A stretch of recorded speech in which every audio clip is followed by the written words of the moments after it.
안녕하십니까. 민법 및 민사특별법 강의 계속하겠습니다. 이번 시간에는 우리 교재 533페이지 임대차죠. 임대차. 자, 임대차의 개념이 뭐냐. 임대차는 임대인과 임차인 사이의 계약인데요. 임대인이라고 하고 임차인이라고 하면 임대인은 목적물의 사용 수익을 제공하겠다라고 약정을 합니다. 그래서 임대인이 임차인에게 사용, 수익 제공할 것을 약정을 하고 임차인은 그에 대한 대가로서 차임을 지급하겠다라고 약정함으로써 성립하는 계약이에요. 그러니까 낙선 계약이라는 얘기죠. 대가가 있으니까 유상이고 사용 수익 제공의 대가로 차임 지급의 대가로 사용 수익이기 때문에 쌍무 계약이죠. 쌍무 계약이고 유상 계약입니다. 그 다음에 분료식 계약이에요. 분료식. 그리고 합의만 가지고 성립하는 낙선 계약이다. 그래서 이것도 매매와 똑같이 쌍류 분락 계약이다. 이렇게 이야기할 수 있는데요. 그래서 매매에 관한 규정은 여기에도 다 적용이 돼야 돼요. 낙선 계약이니까 당사자 합의만 가지고 성립하는 겁니다. 그럼 여기서 낼 수 있는 건 임대인은 사용 수익을 제공하고 라고 나와야 되는데 임대인은 사용 수익을 제공하고 임차인은 차임을 지급함으로써 성립한다. 이래서 말을 살짝 바꾸는 것밖에 없어요. 요거는요. 그러니까 사용 수익 제공하기로 하고 차임을 지급하기로 약정함으로써 성립한다. 그래서 낙선 계약은 그렇게 내는 거고요. 우리 보면 이제 뭐 임대차 같은 경우는 임차인의 지위가 조금 불안정하다 보니까 주택임대차 보호법이나 상가건물 임대차 보호법에는 확정일자 받기 위해서 거기가 계약서에다가 무슨 뭐 도장 받고 이런 제도 있지 않습니까? 그러기 위해서 반드시 서면에 해야 되느냐 이런 느낌이 올 수 있는데 그 필요 없습니다. 분료식 행위이기 때문에 구두, 서면, 명시, 묵시 다 가능한 거예요. 추가적으로 대항 요건을 갖추기 위해서 서면이 필요한 것이지 계약 자체는 반드시 서면으로 해야만 성립하는 거 아닙니다. 분료식 행위입니다. 사용수익 제공하기로 약속하고 차임 지급하기로 약속하면 되는 겁니다. 유상이니까 사용수익을 제공하기로 대가가 차임이죠. 만약에 사용수익을 100평을 제공하기로 하고 차임을 100만 원씩 주기로 했다. 그럼 제공한 물건 100평이 돼야 돼요. 그런데 사용수익 제공한 물건이 50평밖에 안 된다. 그럼 차임도 그만큼 줄이던가 아니면 나머지 50평 가지고는 계약의 목적을 달성할 수 없으면 계약의 해제 내지는 해지 사유가 되던가 이렇게 되는 거죠. 이걸 뭐라고 얘기합니까? 매도인의 담보 책임이죠. 매도인의 담보 책임에 관한 규정이 임대차에도 그대로 적용이 돼야 되는데 그럼 매도인 대신 임대인의 담보 책임이다 이렇게 얘기해 주면 되겠죠. 그리고 사용수익 제공과 차임 지급은 서로 동시 이행 관계에 있다라고 해요. 그래서 사용수익을 한 달 동안 하고 나면 차임을 그때 지급하는 후급이 원칙이다. 뭐 이렇게 얘기를 하는데 다 임의 규정이에요. 임의 규정이다 보니까 이것들은 당사자 합의로 달리 정할 수 있는 것들이고요. 자, 여기서는 그러면 매매에서 받던 동시이행, 그다음에 매도인의 담보 책임 이런 걸 여기서 또 건드릴 필요는 없는 거예요. 그러니까 임대차에서 우리가 핵심적으로 출제될 만한 것으로 공부해야 된다라고 하면 임대인의 권리 의무와 임차인의 권리 의무에 관한 거예요.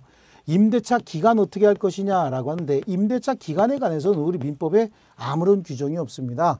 과거에 임대차는 최장 기간을 20년으로 뭐 이런 얘기가 있었는데 그거 싹 다 계약 자유의 원칙상 적용할 수 없다라고 해서 전부 다 없어져 버렸어요.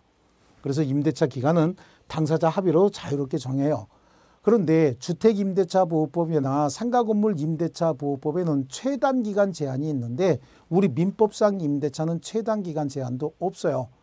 그래서 주택임대차나 상가건물 임대차의 경우에는 특별법이 먼저 적용이 되니까 주택임대차나 상가건물 임대차에는 최단기간 제한이 있다라고 보겠지만 그냥 지금은 우리 민법상 임대차 보는 거니까 기간 제한은 없다라고 하는 겁니다.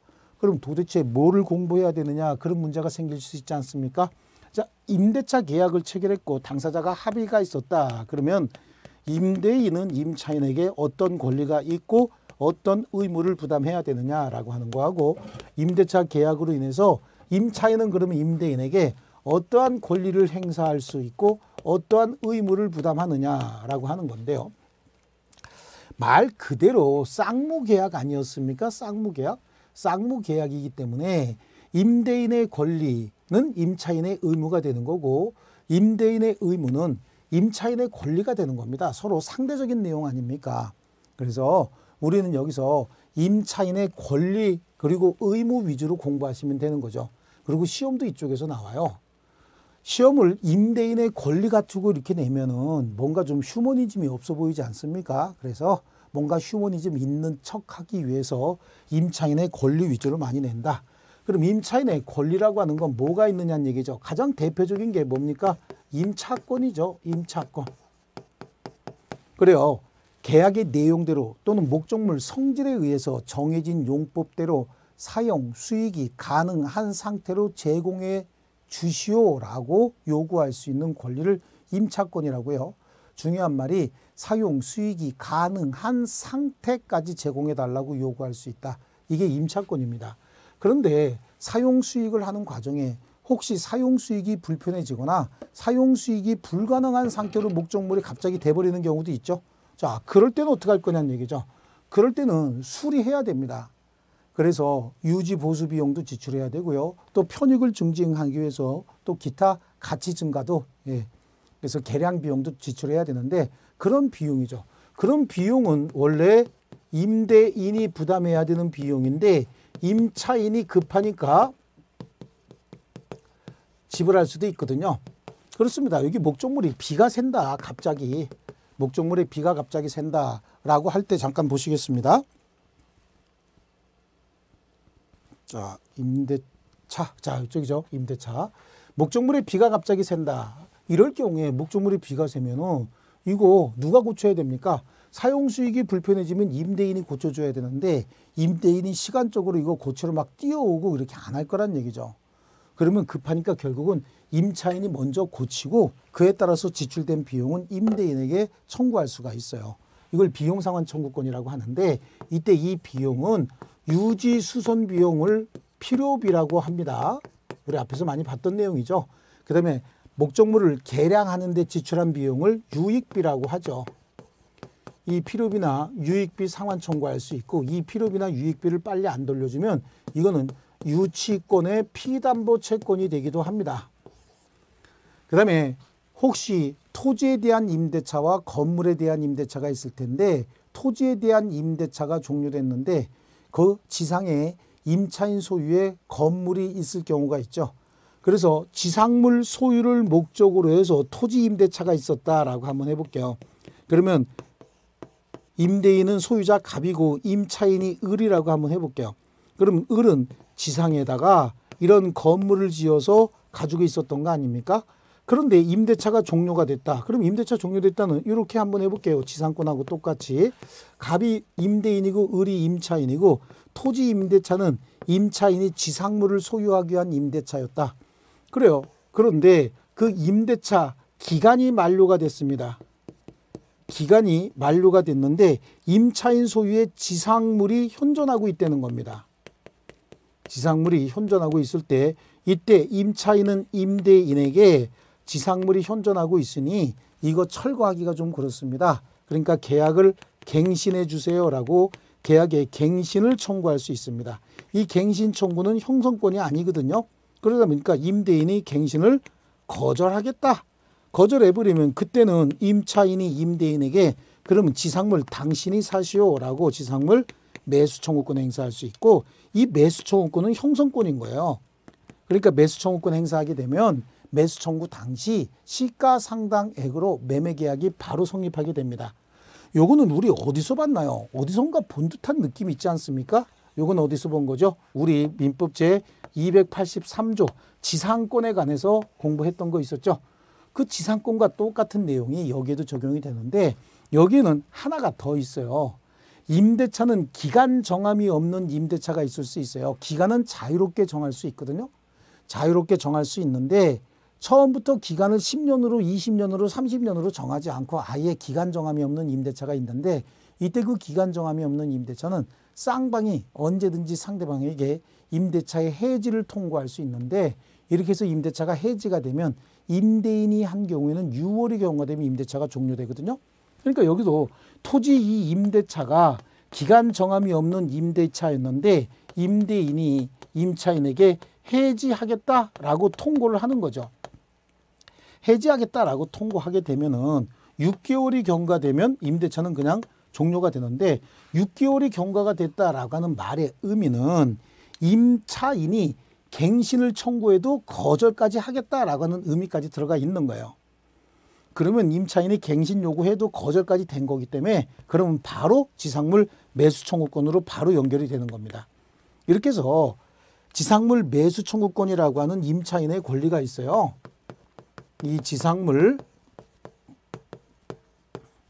매수 청구권이라고 하는 이 형성권은요.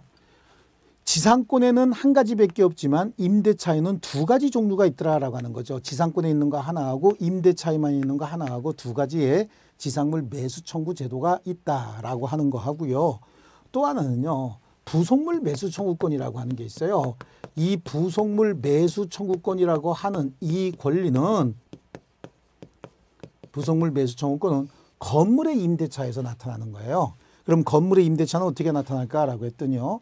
자, 임대인이 갑이고 임차인이 을이라고 꾸준히 얘기하시자고요.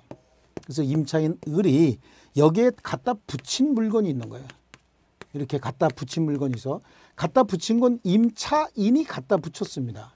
붙였는데 이 물건이 독립성이 있느냐 없느냐 이거에 따라서 이 물건이 독립성이 있는 물건이고 독립성이 없는 물건이다. 독립성이 있는 물건은 이거를 용어가 부속물이라고 불러요. 부속물이라고 하면 떼내서 다시 별도로 처분할 수도 있는 물건이고요. 요거는 일체화돼서 독립성이 없는 물건이면 이거는 본래 물건에 갖다 붙은 물건이다라고 해서 이걸 부합물이라고 합니다. 그럼 이 부속물은 누구 소유냐? 떼낼 수 있는 거니까 부속물은 을 소유가 되는 거고 부합물은 이 건물의 일부가 됐으니까 갑 소유가 되는 거죠. 근데 이 부합물은 을이 갖다 붙였지만 갑의 소유물이 됐고 그래서 가치가 증가가 되면 이거는 유익비 상환 청구권으로 해결해야 되는 거죠. 가치가 증가분이 있을 때는요. 그럼 이게 만약에 부속물이다. 그리고 떼낼 수 있는 물건이다. 그러면 이건 부속물의 매수를 청구할 수 있는데 이 부속물 매수 청구권을 행사할 수 있는데 언제나 매수 청구권 행사할 수 있는 건 아닙니다. 그럼 이 부속물의 매수를 청구하려면 부속물이 임대인의 동의를 받아서 부속시켰다든지 아니면 임대인으로부터 매수한 부속물에 한해서만 매수 청구권을 행사할 수 있다. 이렇게 되는 겁니다. 여기 이제 임차인의 권리 중에서 가장 중요한 권리들이고요. 그러면 임차인의 의무는 그랬습니다. 임차인의 이 권리는 임대인의 의무로 연결이 되는 겁니다. 그럼 임차인의 의무 가장 중요한 건 뭡니까? 임차인은 차임을 지급해야 됩니다. 그런데 차임을 연체했는데 차임을 2기 이상에 달하도록 차임을 연체했다. 그럼 임대인은 임대차 해지해버릴 수도 있습니다. 임대차 해지하면 즉시 소멸해버리는 거죠. 그 다음에 선량한 관리자의 주의 의무가 있습니다. 선관 주의 의무로서 목적물 관리하다가 목적물이 임대차가 끝나면 원상회복해서 반환해줘야 될 의무도 있다. 요게 이제 임차인의 권리 의무고 여기 핵심은 이겁니다. 이거 가지고 내는 겁니다. 문제를. 예, 그래서 이제 부수적인 나머지 내용들도 또 조금 있기는 하니까 그런 내용 우리 책으로 가서 한번 볼게요. 533페이지에 보니까 618조에 임대차는 당사자 일방이 상대방에게 목적물에 사용 수익하게 할 것을 약정하고 그 약정 중요한 얘기입니다. 약정한다라고 하는 말이 뭘 얘기하는 겁니까? 낙성계약이다라고 하는 말을 얘기하고 있는 겁니다. 낙성계약. 그렇죠? 그리고 이에 대해서 상대방이 얘는 이제 임차인이겠죠. 차임을 지급할 것을 약정함으로써 약정하고 약정했으니까 낙성계약이고 유상계약 아닙니까? 둘 다 차임까지 주기로 했고 그리고 쌍무계약이죠. 그런데 그 계약을 어떻게 하라는 얘기가 없었지 않습니까? 그러니까 쌍무계약은 그냥 유상계약이고 자, 특별한 형식은 정해지지 않았으니까 분류식 계약이고 합의만 가지고 성립하는 낙성계약이다 라고 하는 겁니다. 자, 좋습니다. 거기에 이제 2번에 보니까 성질 임대차 목적물은 당연히 물건이겠죠. 물건. 부동산, 동산 다 가능해요. 다 가능한 것이고 B에 보시면 임대차는 물건의 사용 수익을 목적으로 하는 채권 계약이다. 왜 그런 얘기가 나오냐면 사용 수익을 제공해 주겠다고 했고 여기도 사용 수익을 받는 대신 차임을 지급하겠다. 그러니까 을은 갑에게 사용 수익 제공해 달라고 청구할 수 있는 임차권이라는 채권이 생기고 갑은 을에게 차임을 달라고 할 수 있는 뭐죠? 차임 청구권 채권이 생기는 겁니다. 자, 그래서요. 차임은 반드시 금전에 한하지 않는다라고 하는 게 C인데요. 이제 부동산 임차권의 강화다라 해서 사실은 이거 뒷부분에 좀 나와야 되는 부분이고요. 부동산 임차권의 강화다라고 하는 건 부동산 임차권은 채권이기 때문에 혹시 임대차 기간 중 목적물의 소유자가 바뀌어버려요. 목적물의 소유자가 바뀌어버리면 새로운 소유자가 혹시 생겼다라고 가정을 한번 해볼게요. 여기서.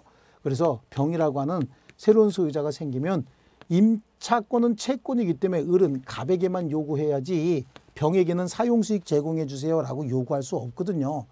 이때 새로운 집주인이 나가 그러면 쫓겨나야 되거든요. 쫓겨나야 되다 보니까 이 임차권을 좀 보호할 필요가 있어서 임차권에 대항력을 갖추는 제도가 생깁니다. 그래서 물권화 경향이다라고 얘기를 해요. 대항력 갖추는 방법이요. 그렇다고 해서 이제 물권이 되는 건 아니에요. 여전히 채권인데 대항력을 갖출 수가 있다라고 하는 겁니다. 그래서 그 임차권의 강화다라고 하는데 물권화 경향이다 뭐 이런 얘기도 하고요. 그러면 어떻게 하면 강화가 되고 대항력을 갖출까요? 그랬더니 임차권 등기하면 돼요. 임차권 등기 제도가 별도로 생겼어요. 그것뿐만 아니라 주택임대차보호법이나 상가건물 임대차보호법에서 별도로 정하고 있는 또 대항력권 갖추는 방법이 있죠. 등기부상에 등기하는 방법도 있고요. 그 다음에 토지임대차 같은 경우는 이런 지상 건물 소유를 목적으로 하는 토지임대차 같은 경우에는 을이 지상물을 지어서 지상물을 등기하잖아요. 이 지상물을 등기하면 이 등기의 효력에 의해서 토지임대차도 대항력이 생겨버립니다. 이걸 차지권의 대항력이다. 그래서 지금 세 개 얘기했어요. 주택임대차보호법이나 상가건물임대차보호법에서 정하고 있는 대항력이고 아니면 임차권 자체를 등기하는 방법, 그 다음에 토지임대차가 지상건물 소유를 목적으로 했으면 그 지상건물을 등기하게 되면 토지임대차도 대항력이 생긴다. 요 세 가지가 임차권을 좀 강화하는 제도다라고 하는 거죠. 이렇게 강화가 되면 소유자가 바뀌어서 새로운 소유자가 나가 그래도 안 나가도 된다는 얘기죠. 임대차의 유효를 주장할 수 있다. 그런 얘기입니다. 그게 임차권 강화인데요.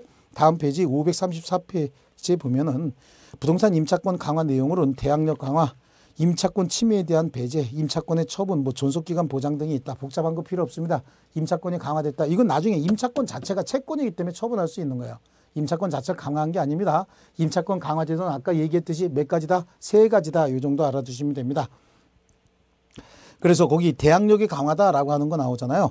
대항력이 강화의 세 번째 줄에 보면 우리 민법은 부동산 임차인은 당사자 간에 반대 특약이 없으면 반대 약정이 없으면 임대인에게 임대차 등기 절차에 협력할 것을 청구할 수 있다라고 하는 겁니다.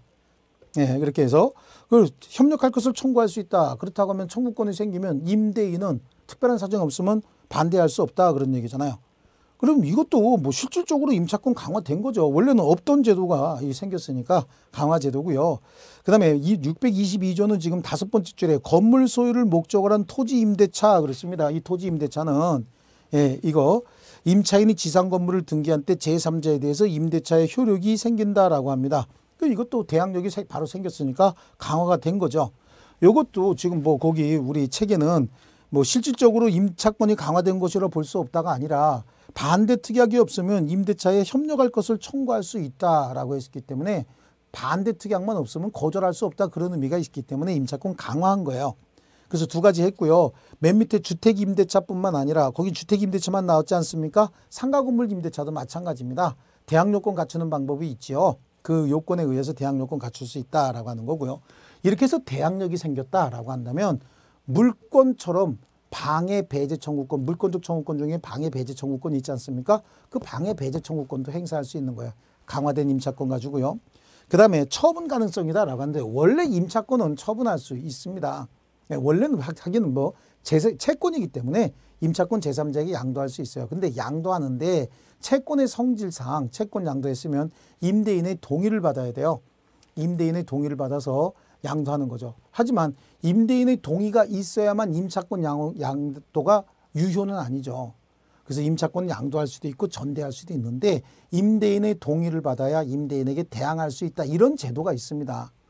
이거 제도는 임차권 강화 제도가 아니라 원래 채권이기 때문에 가능한 겁니다. 채권이 재산권이기 때문에 원래 가능한 것이다. 그리고 처분 가능성 이런 것들은 그러니까 복잡하게 여기서 임차권 강화 제도는 그냥 세 개만 보시고 나머지는 뒤에서 임차권의 효력에서 공부하면 돼요. 여기서 특별히 보실 필요 없습니다. 자, 그다음에 임차권의 존속기간 보장은 민법에서 얘기하는 게 아니라 주택임대차보호법에서만 얘기하고 있어요. 이건 민법에서 거론할 게 아닙니다. 자, 임대차의 성립은 당사자 합의만 있으면 성립한다. 낙성계약이라고 말씀을 드렸죠. 그리고 임대차의 목적물은 뭐라 그랬습니까? 여기는 부동산 가지고 설명을 드리지만 실질적으로는 부동산뿐만 아니라 동산도 다 계약의 내용이 된다라고 하는 거고요. 자, 넘겨보시면 임대차의 존속기간입니다. 이 존속기간은 제한이 없다 그랬죠. 그럼 이 존속기간은 쌍방이 임대차를 몇 년으로 하자라고 합의를 해도 되고 안 해도 된다는 얘기죠. 그래서 합의를 한 경우에는 그 기간이죠. 만약에 임대차 기간을 만약에 뭐 몇 년으로 하자라고 하면 이 기간이 되면 임대차가 종료가 되는 겁니다. 그러면 처음부터 임대차 기간을 합의하지 않았으면 기간에 정함이 없는 임대차가 된다라고 하는 거죠. 그럼 이것들 갱신 방법이 조금 달라요. 만약에 임대차 기간을 합의했다라고 했으면 합의했으면 임대차가 끝날 무렵에 갱신 청구하면 되는 거죠. 갱신 청구하면 또 기간만큼 갱신하면 되는 거고요. 기간 정함이 없는 임대차다라고 하는 거죠. 이 기간 정함이 없는 임대차는 기간이 없는 거니까 그렇죠. 특별히 뭐 갱신이라고 하는 것도 특별히 이제 존재할 필요가 없어요. 그래서 최장기 제한 없고 최단기 제한도 없습니다. 최단기 제한은 자꾸만 주택임대차보호법 나오는데 그러면 우리 민법의 임대차가 나오면 헷갈려요. 그러니까 주택임대차보호법 잊어버리고 주택이나 상가 건물 아닌 임대차, 토지 임대차도 있잖아요. 주택이나 상가 건물 임대차 아닌 임대차를 여기서 공부해야지 자꾸만 이런 얘기하면 안 되니까 기간은 최단기간이고 최장기간이고 제한이 없다. 그리고 오른쪽으로 가시니까 임대차 갱신할 수 있다라고 얘기를 했죠. 예, 임대차 갱신할 수 있습니다. 그래서 존속기간도 자유롭게 정할 수 있어요. 얼마든지.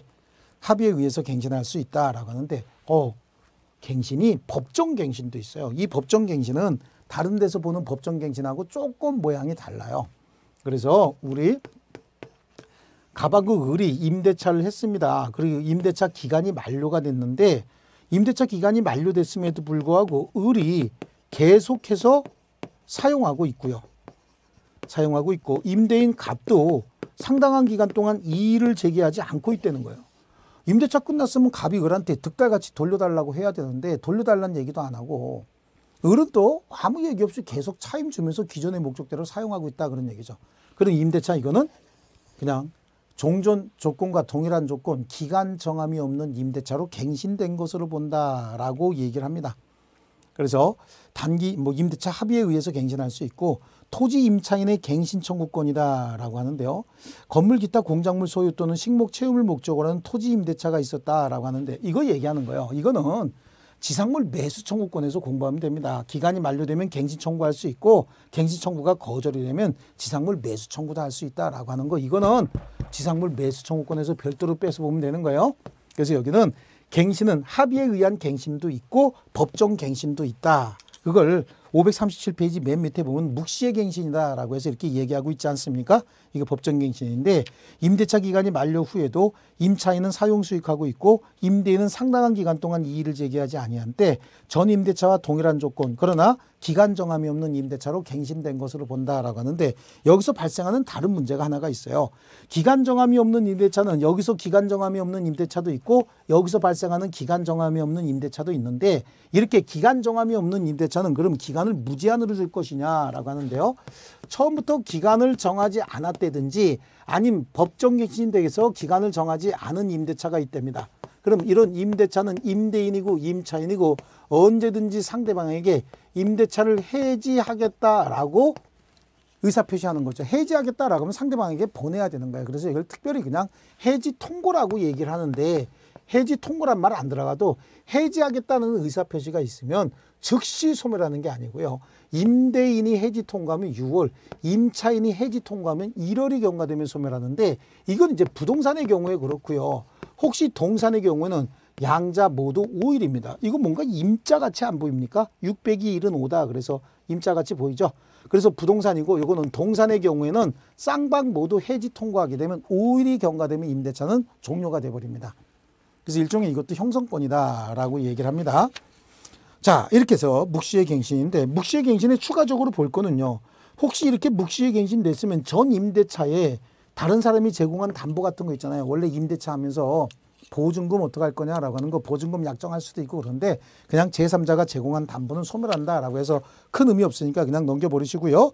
기간 약정이 없는 경우라고 해서 당사자가 언제든지 해지 통고할 수 있다라고 하는데 여기도 중요한 게 처음부터 기간을 약정하지 않았던 경우뿐만 아니라 법정갱신에 의해서 기간 약정이 없는 임대차로 전락한 경우에도 언제든지 해지 통고할 수 있다라고 하는 거 요거 인식하고 계시면 되는 겁니다. 자, 그래서 우리 이번 시간에는 여기까지 이제 임대차하고 다음 시간에 538페이지 임대차의 효력에 관해서 다시 한번 공부하겠습니다. 자, 다음 시간에 뵙겠습니다.